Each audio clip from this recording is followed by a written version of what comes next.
afternoon everyone, I am Dr. Pranita Somani. I am working as a fertility consultant at Kamineni Fertility Center.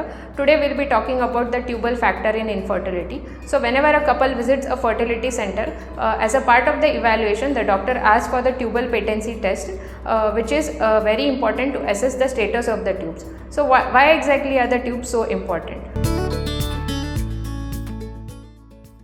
So the tubes perform the function of catching the egg after ovulation, allowing the sperm to reach the egg and eventually fertilization, formation of embryo, growth of the embryo up to the 5th day, and eventually transport of embryo into the uterus. So these are the important functions of the tube. So if the tubes are damaged, definitely there is difficulty in conceiving and eventually in having pregnancy. So the tubal factor can be evaluated with the help of various tests like SSG, which is saline sonography, or hysterosalpingography, or laparoscopy. In either of them, either the saline or the dye is pushed through the cervix into the uterus, and eventually the spillage of the dye is seen through either of the tubes into the peritoneum. If the spillage is seen, then the tubes are considered to be patent. But the patency of tube, it doesn't signify that the tube are functioning normally also. Sometimes the tube might be patent, but due to scarring, due to infections, the tube might not be able to perform the functions effectively, and so that's why there is difficulty in achieving pregnancy.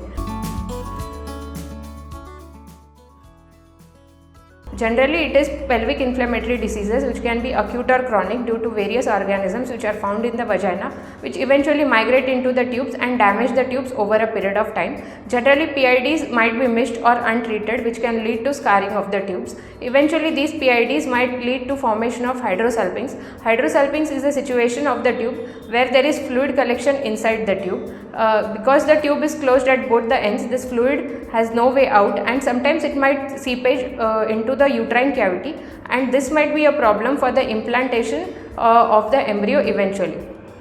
So the ideal treatment for hydrosalpinx would be the removal of the tube or the blockage of the tube at the uterine end. Other than PIDs, the other causes of tubal factor infertility would be endometriosis, which eventually over a period of time damage the tubes and causes scarring of the tubes.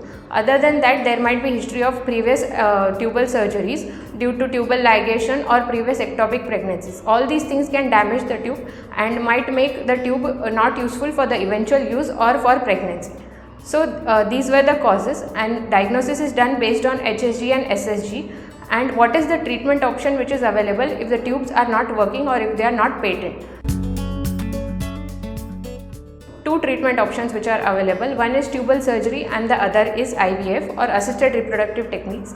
In tubal surgeries, generally there is a risk of scarring of the tubes, there is a risk of ectopic pregnancies, and there is a less success rate even after successful tubal surgery.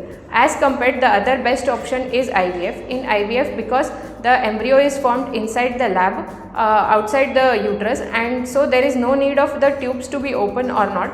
So eventually the embryo which is formed in the lab can be transferred into the uterus directly. So the importance of tubal patency is not required in case of IVF. So in patients with tubal factor infertility, IVF turns out to be the best option, and they can think about it only after evaluating the tubes whether they are patent or not.